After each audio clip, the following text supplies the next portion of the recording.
Hello, DOGTV. Joe Meyers back with another DOGTV Chats Vet versus Vet. It's more like vet with vet, but we had to hype it up a little bit. I want to thank you all for joining us today. And also want to give you guys a quick reminder and introduce something that DOGTV is doing next week called DOGTV Canine Enrichment Week. Giving you tools to become the best dog parent ever with shows, tips, exclusive content, giveaways to improve the well-being of your fur baby. That's June 21st through the 27th, a full week dedicated to helping you become the best dog parents ever.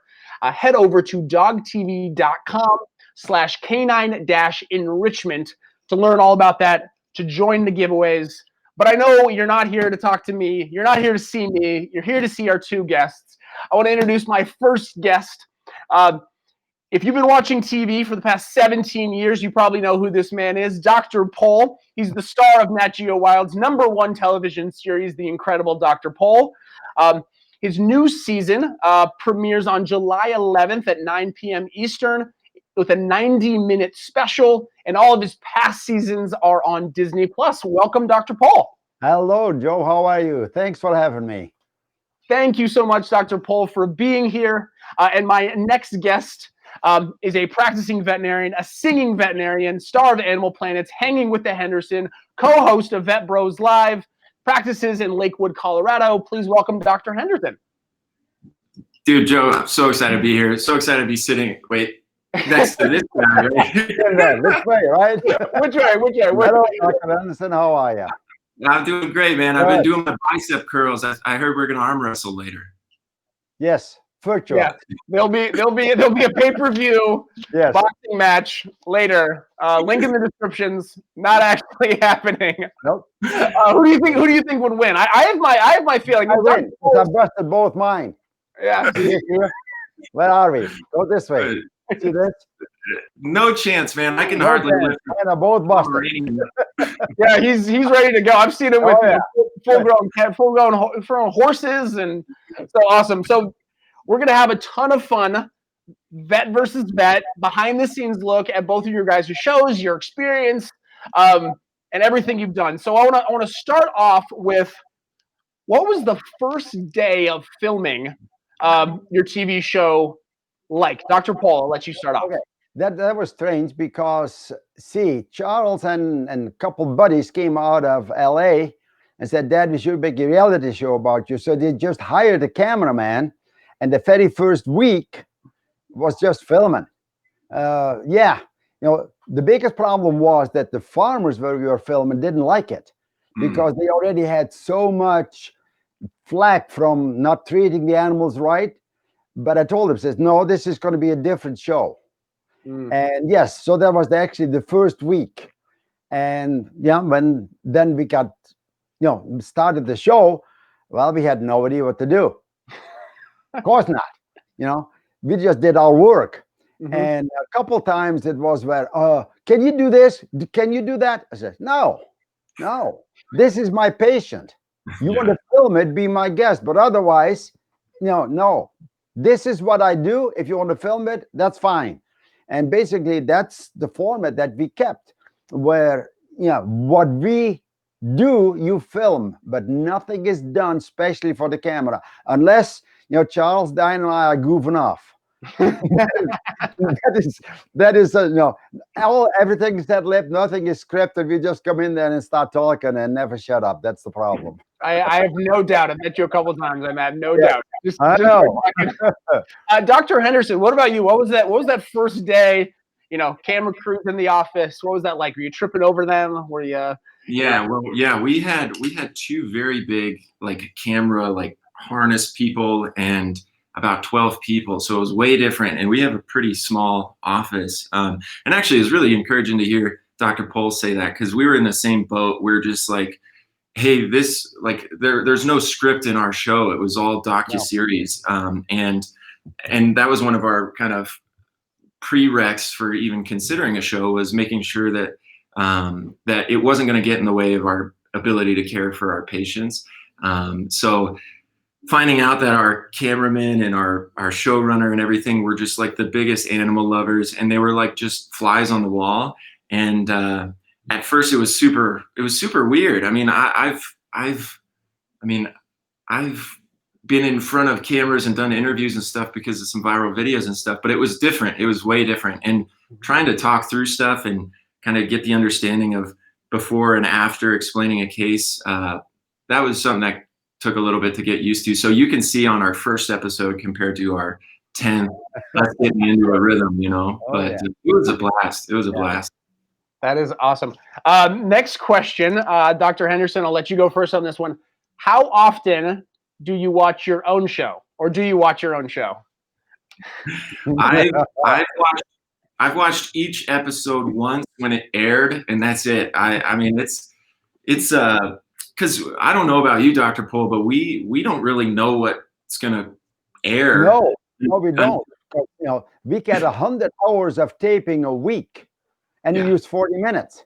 Yeah, exactly. And then I sit and watch the show and say, why didn't he use that? Why didn't he use that? Oh, come on, that was a good thing.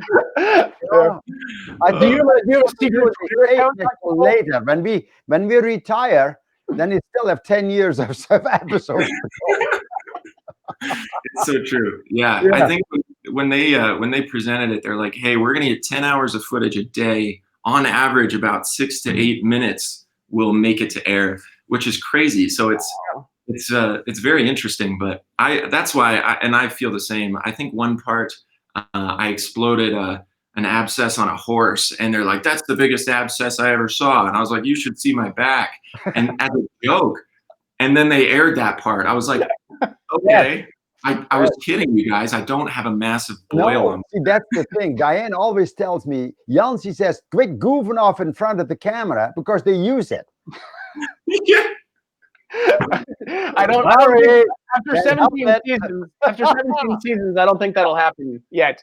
Dr. Pohl, do you watch your show? Is it on a loop in the Pohl Mansion? No, I watch it, yes, but like I said, I get frustrated because nobody ever taping, and then I'm wondering why that was not used. But yeah, if the sound was not right or the picture was not right, you know how it is, Dr. Henderson. Everything has been just perfect on TV. Mm-hmm. That goes perfectly into my next question. Can you think of one time, and maybe you just thought of one, is where you've had a scene or a patient you knew was going to be on camera and then never ended up? Maybe you can tell us about it right now, the hidden footage. Go ahead, Dr. Lenz, because I can't remember any. Like I said, we've had 170 episodes, and there are so many people that, hey, I thought I was going to be on TV. Don't ask me. I don't put it together, but yes, so no, there were some. See, I don't know how it is by you, but if I don't want them on TV, and sometimes they shouldn't be, then I gotta say it right now while they're filming. Cut it. Yeah. Same with you. Yeah, I think there's a few circumstances where it doesn't feel right, and I feel like the second I feel like I'm distracted from the patient, especially if it's a high stakes case or emotional case, then yeah, absolutely that seems to be the trend, is just giving them a heads up, like, hey, but I can't think of any particular. There's been a few where I was like, okay, this is too adorable for them not to put on air, or whatever.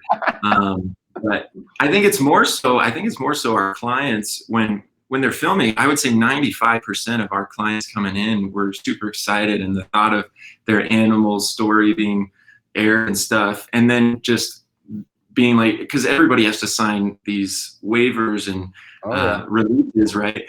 And when they watch the show, and because we don't know what patient, so then they're just like, oh man, I thought I was going to be on, or something like that. So I'll go get a cuter dog next time, right? They start getting ready. We still do a lot of large animal, and I think this is what they show quite a bit.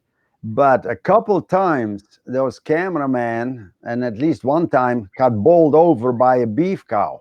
Oh my gosh! Oh yeah, camera was hurt, and the shoulder was hurt. And I told them, nobody gets into a pen with a farm animal until I get there. And there was that one time that we had that bull that had a sore foot, and they were just walking because the bull was laying in the free stall, and I yelled at them, and that's all behind the scenes. That those things never get aired. I says, everybody out until I got this thing under control. And enough tranquilizer and 5 ropes, and we had them tied down. He says, okay, now you can come filming again. But yes, with the large animal, I got to be careful that nobody gets hurt. You do only small animal, don't you, Dr. Henderson? Yeah. So, and actually the show is a really cool platform to, I mean, I'm only 4.5 years out of vet school. And the TV show created a cool framework for me to kind of venture out. So like the closest thing for me was when we were out with Dr. Kevin Fitzgerald, who back in the 90s had emergency vets on Animal Planet. But we went out and we were catching rattlesnakes and putting sensors in them. And same deal. It was like with the cameramen, and we just had to make sure, because we're responsible as vets for pretty much the safety of everybody around us, you know? Yeah. Very cool. Awesome. That brings me to my next question. I love this back and forth between you guys. What's the most important skill of being a successful TV vet? I'll let you go first, Dr. Henderson. What do you think? Well, as somebody with like 17 seasons and everything, no, I'm just kidding. Yeah. I honestly, I think towards the end, it was feeling more natural when you're just able to be yourself. Exactly right. Yeah, because I think the temptation at the beginning is trying to formulate and curve it to make it accessible to people. But I think what really hits a chord with viewers is the reality of what our job entails. And I think being able to do that in a way that shows a narrative and yourself and kind of the uniqueness of your situation. That's why I think, Dr. Pohl, your show is so successful and amazing, is that you're just kind of straight to the reality of all the craziness that comes with being a vet, and people just lock on with that. So that would be my thought. Yeah, same here. You know, be yourself. That's the whole secret. At one time, you know, we had some producers here that, oh, I want you to do this. I want you to do that. This is my patient. You want to film it, be my guest. Otherwise, out. And that is the format. What you see is real. I say many times, when we get kicked in the show, it hurts. Yeah. It's not, there's not a stunt, Dr. Pohl. It's not put up. What? Yeah. There's no stunt, Dr. Pohl. You don't have a stunt double? Not from me. Unless I'll have to jump over the gate, maybe, but that's about it. But no, you know, what you see is real. And this is so strange, because it seems like the young kids, and the youngest one that came through the clinic as a fan was 17 months old, in diapers, recognized me and grinned from ear to ear and fist bumped me. The oldest one that came through was 100 years old on her birthday. And I think this is, see that it's real. And this is what we want to keep it. We want to keep it real, because the minute you start putting things up for TV, they recognize it and then say, okay, that's all fake. Yeah, I agree. I think our viewers are incredibly intelligent, and I think that they can see through any facade, and that's why there's really no other option than just being 100% authentic to what you're doing. And like I said, Diane tells me to quit goofing off in front of the camera, but I am having fun in front of the camera. That's the problem. I laugh, I have fun. And I think that is also part of the reason where people are now so tuned in, because my glass is half full, and I love it that way. Yeah. Excellent. I love that. I love that you guys are same page, different story. Here's maybe a controversial question, but I'm gonna go at it. Dr. Henderson, Animal Planet, NatGeo Wild for Dr. Pohl. What's the best company? You don't have to answer that question. I don't have either one. I think a company that advocates for the well-being of animals is the best company. Agreed. That is a very good answer. I agree. It seems like both do that. Where we can improve the treatment of animals, one way or the other, to keep animals healthier. And I've said many times also that being a veterinarian is a service-related business. I don't know if you agree or not. Oh, yeah. We provide a service for the people that own animals. We help them either as a farmer to make more money, as a pet owner to give them back a healthy pet. If your service is good, they come back.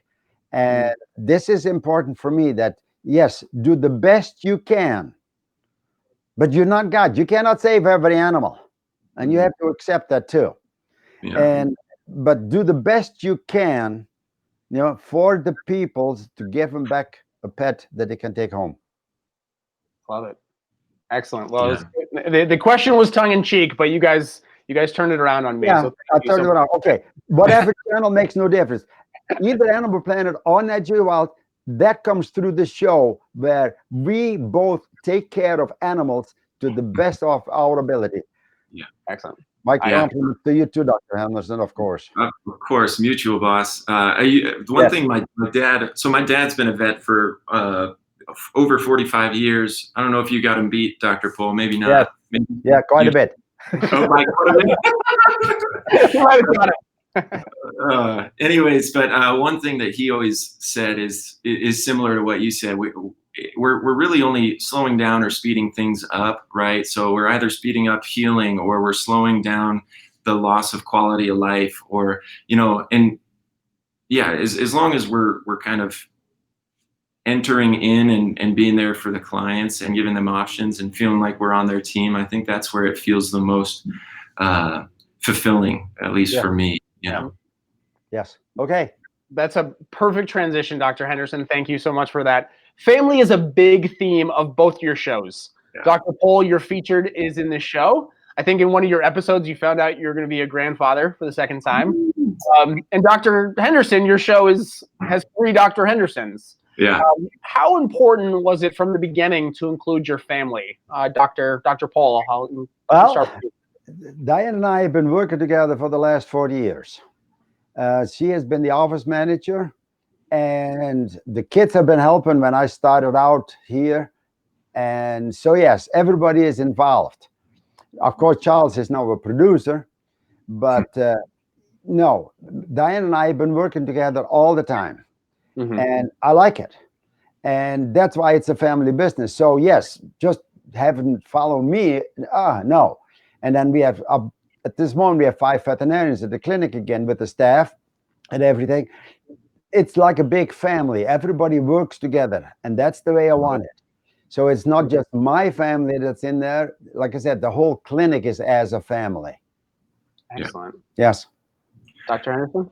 Yeah, I work with my dad and my brother. It's actually my brother Ryan's birthday today, which is happy birthday. But and I actually it was a good excuse to kind of reflect back on just the fact that I know not every vet gets to work with their dad and brother, and just how lucky I am. My dad's a vet. He's got just unlimited wisdom, a lot of wisdom that you wouldn't find in a textbook, similar to, I'm sure, the wisdom Dr. Pohl has. And then my brother, who's older than me, just him kind of paving the way and just giving me so many head starts in his wisdom even. But there's a different feeling when you're able to interact with people that are your family regarding work, which is the next biggest thing in life besides family, right? And so to kind of merge those together, I feel incredibly grateful because it's what's kept me afloat. Because again, I'm only 4 or 5 years in, Dr. Pohl, but already I've felt like tossed and turned, like I don't know if I'm cut out for this job. And it takes people like my family stepping in and saying, hey, this is pretty normal, we're here for you, and having that support is unreal. What I've learned actually is, like I said, last Thanksgiving, we took a 4.5 pound splenic tumor out of my Newfoundland. And everybody was there. And yes, then you think, what are we going to do? Well, I hope maybe she'll live till Christmas. She is younger now than she was the last 2 years. Oh, that's awesome. And yeah. And what my motto is, just do it. Just do it. When I was in college, they taught us to suture before we could cut. Yeah. And so, yes, now I'm not afraid to cut because I know I can suture it, right? Right. Yeah. Yeah. And I think that is part of the reason where, yeah, hey, okay, let's do it. Just recently, it was another 11-year-old German Shepherd, and on physical exam, I felt a splenic tumor. And I told the lady, he's 11 years old. What are you going to do? But her husband died. It was her husband's dog. So she comes back. You think you can take it out? Sure can. And that's 3 weeks ago, and the dog has improved so much, it's unbelievable. Wow. So yes, my motto, just do it. I love it. That's amazing. I want to sort of talk a little bit on a different topic here. You guys have the unique experience of having cameras in the room with you. We talked about that before. All the hours, all this film, all the stuff it makes to air. How do you guys handle online criticism from viewers or colleagues that sort of view what they're seeing through this lens and are like, why didn't you do this? Or why did you do this? Or I imagine the criticism is very minimal, but how do you guys those people don't pay my bills. The clients do. And the clients always come back. So if they criticize it, that's fine. But the clients come back and they say he did right. And like I said, they pay my bills. How about you? Yeah, I honestly, similar, but dude, the show gives you guys, again, 10 hours of footage. You get 8 minutes per day, right? 10 hours of a day of footage, and they'll see 8 minutes. It is absolutely impossible for someone to be able to watch a show and feel like they know us 100%, right? They don't get to see the full picture. They're seeing they're seeing a very, honest picture of us, but they don't get to see the whole thing. And so I try and just, not, sometimes I laugh because like one, we got this massive paragraph of people, of this lady saying that like, it's two grown men giggling like 12-year-old girls who don't know how to speak English, and where was their education? Is their father? I was like, I started giggling like a little girl. I was like, you know what I mean? Who cares? But no, it's no sweat. I think, no. Yeah, I don't spend too much. Like I said, it's the clients that come back. Yeah, and they do. You're right. I love it. Yeah, I know that's always a tough thing, but it seems like you laugh it off. Potentially like it. I will say one other thing really quick as an add-on to that, because criticism always feels like it weighs so much heavier. There's lots of images and symbolism to it, but it's like 100 compliments and then one criticism. They feel like they weigh the same. But I think in the reality, and I see this with Dr. Pohl too, is whether it's praise or critiques, like you kind of have to be immune to either. If you get inflated with the positives, then you become vulnerable. And that was very tempting early on for me, especially with the viral videos and stuff, and then the TV show. So you learn very quickly how to become kind of indifferent towards either. And it doesn't mean you don't respect and appreciate the compliments, but it gives you a kind of objectivity to any critiques. It's like, oh, maybe I could have done that better, Yeah, but if you want to see how much fan mail we're getting now, it's unbelievable. So, that, yes, like he said, there's 100 praises and one critique. And yes, I try to read all my fan mail, which I cannot do anymore because it's too many. But yes, every so often you say, well, I think you should have done it that way. That's fine. You can do it everything you want to. This worked for me. This is how we did it. Excellent. I love it. We're gonna end with one last question. I think a very appropriate question. What advice do you have for somebody who's wanting to become a vet? Dr. Pohl, I'll let you. First of all, make sure that you like animals. Fair. But don't be one that, because as a veterinarian, you do hurt animals. You can't help not hurting them. So if you are one of those that says, oh, you can't hurt an animal, sorry, don't become a vet. Personally, I like medicine. Every patient coming through the door is a question, and I want to find an answer for that. So for me, it's a challenge to make the right diagnosis and help the people as affordable as possible to get a healthy pet. I love it. But to say, oh no, you got to save every animal. For me, quality of life is better than quantity. Mhm. And sometimes I think people hanging on a little too long, but the animal is suffering. And yes, to find that it's hard. But for me, it's always the challenge to do the right thing. Excellent. Dr. Absolutely. Henderson. My advice to people, you said who are just interested in becoming a vet, I think would be, just spend as much time as possible with different animal ventures to just make sure that you're solid. Because my experience was, I was a little kid, I liked animals, and I was like, oh, I want to be an animal doctor. And I had my dad as an example.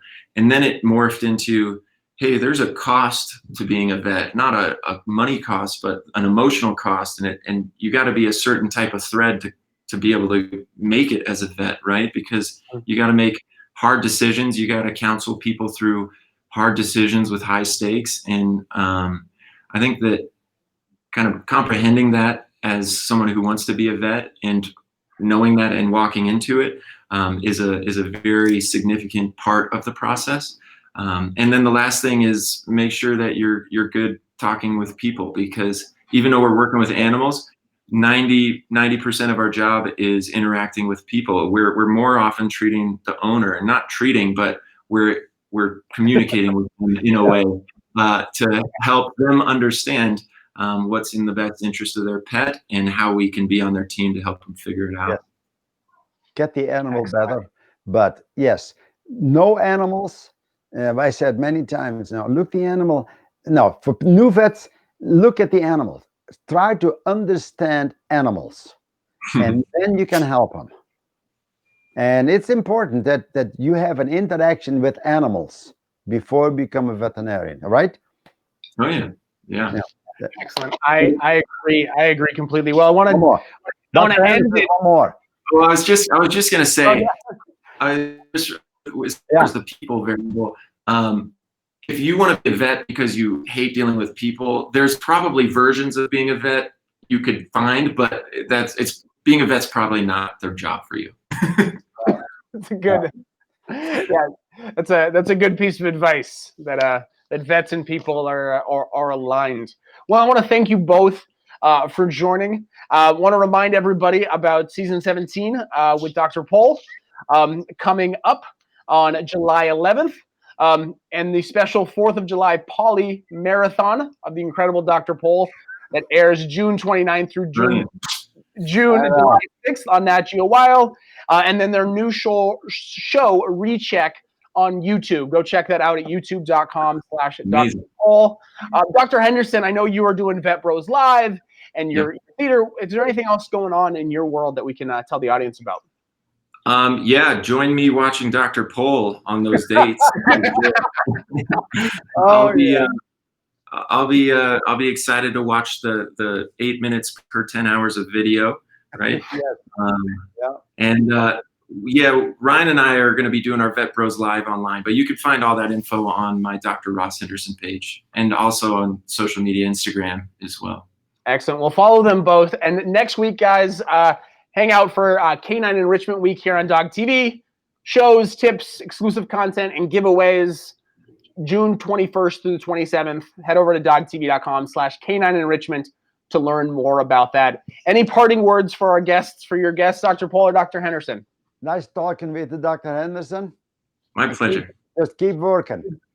Joe, thanks for having us. Awesome. I'm literally at work right now. I had my brother see one of my appointments that just slid back so I could talk with you, I did it on my day off. And I want to wish a very happy Father's Day to Dr. Pohl, to Charles, who I know is in the room, to the Dr. Hendersons on your side, and to all the members of the DOGTV pack. Thank you, guys. Happy Father's Day. Have a wonderful week, everybody. We'll talk soon. Bye, everybody. Bye, guys. Bye-bye. You guys can stay on.